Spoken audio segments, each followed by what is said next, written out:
Pour le biographe, Omar de Seydou Tall et de Sokhna Adama Aïssé est né à Alwar dans le Podor vers 1795.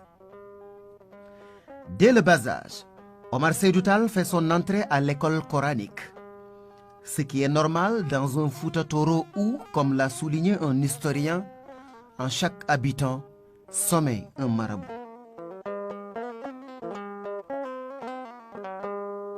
Il est né à Alwar, dans une région du Sénégal qui est le Fouta, qui est vraiment la patrie de l'intelligence et du savoir.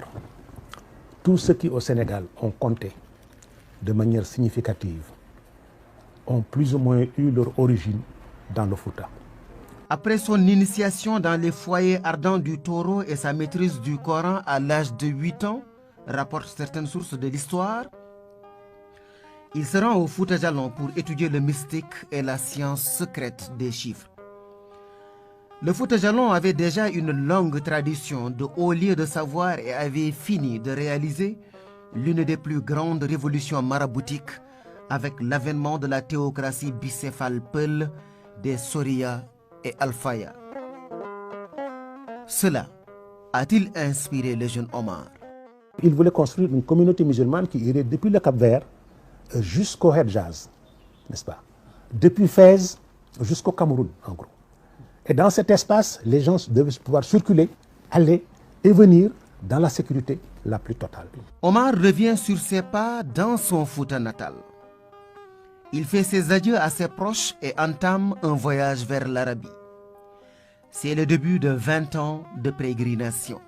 En allant là-bas, vous accumuliez un système de connaissances supérieur à celui des gens qui étaient ici.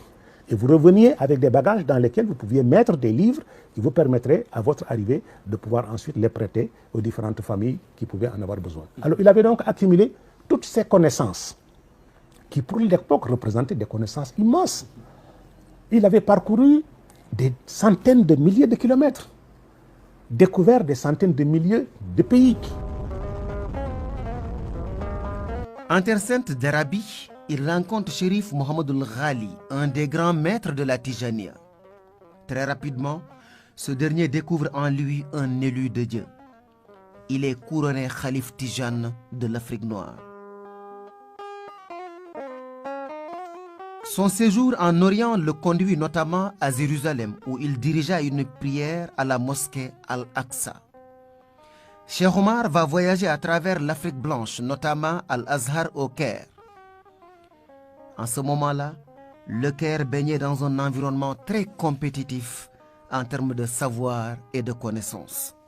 Il les a fascinés parce qu'ils l'ont soumis à un test de contrôle. Et il a été tellement brillant, tellement sémillant, qu'eux-mêmes finalement se sont pratiquement agenouillés devant lui pour reconnaître sa supériorité. Avec un talent et un génie qui forcent le respect, le Muhajir Omar Seydou Tall redescend au Soudan central, notamment à Sokoto. Il reprend le chemin du Fouta Djallon où il termine en 1845 son livre Al-Rimah, traduisez les lances, un commentaire de Jawahir al-Mani de Cheikh Ahmed Tidiane Chérif. C'est là l'une des plus prestigieuses productions de l'écrivain Cheikh Omar Foutiyou Tall.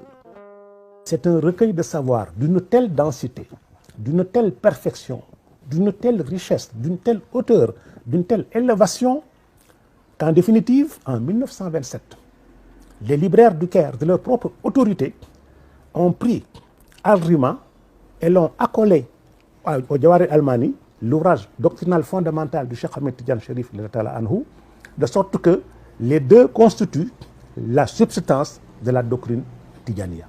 C'est au cours de ce voyage que son chemin va croiser celui de tous ceux que la Sénégambie a connus de marabouts de renom, notamment Maba Diakhouba et son frère Mamoun Deriba en guerre contre le paganisme.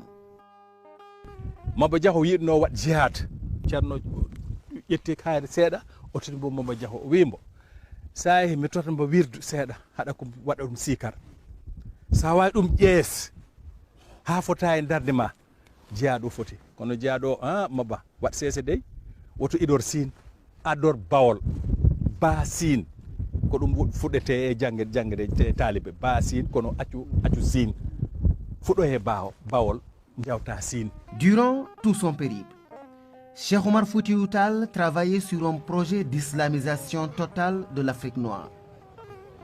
Il retourne au Fouta Toro présenter ce projet d'islamisation et de nationalisme, posant ainsi les jalons d'un panafricanisme inspiré par la foi. Quand on lui a prescrit de faire le djihad, ça a été dans la nuit du 5 au 6 septembre 1852. Il le note dans Al-Rima en disant « J'ai entendu 3 fois une voix me dire « Tu es autorisé à faire le djihad ». Déjà, Mohamed Ghali lui avait dit « Va en Afrique de l'Ouest pour balayer le pays ». Mais lui, balayer le pays, il l'avait compris simplement comme étant venir sur place, parler aux gens, prêcher, discuter avec eux et les convaincre. Le Fouta n'était plus le Darul Islam dont rêvait Cheikh Omar Foutiyou Tall. Nous sommes dans un contexte d'usure du pouvoir de la lignée des Almamis. Des liaisons dangereuses entre le colonisateur et des rois autochtones sont scellées aux grandes dames des masses musulmanes. Le Fouta était aussi victime d'agressions et de razzias de toutes sortes, suffisant pour frustrer l'enfant prodige du Fouta. Il voulait empêcher la domination du Sénégal. Son ennemi principal à cette époque-là était le système colonial. Nous sommes dans le Second Empire, représenté par Napoléon III. Faidherbe était l'homme des milliers d'affaires. Il était également l'homme du parti colonial. Ils l'ont nommé gouverneur du Sénégal en 1854 pour qu'il puisse reprendre la situation en main et pour conquérir le pays. Conquérir le Sénégal, mais aussi ouvrir la voie à travers le fleuve Sénégal vers ce pays qu'on appelle le Soudan. C'était cela son objectif. Alors, quand El Hadj Omar l'a senti, El Hadj Omar a été l'un des premiers, sinon le premier, à avoir vraiment compris le sens du système colonial. Cela n'est écrit dans aucun ouvrage, mais c'est une vérité fondamentale. Le premier discours anticolonial de notre pays a été prononcé par El Hadj Omar.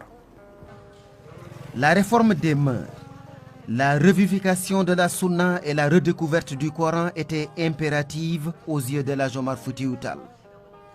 Mais par où commencer? Sa stratégie s'est voulue spatio-temporelle. Érudits, aristocrates et foutankés de toutes les couches sociales adhèrent progressivement au mouvement. Parce que quand il fait sa tournée au Fouta en 1858-1859, il dit à ses frères du Fouta, ce pays, il a cessé d'être le vôtre. L'homme blanc y est venu.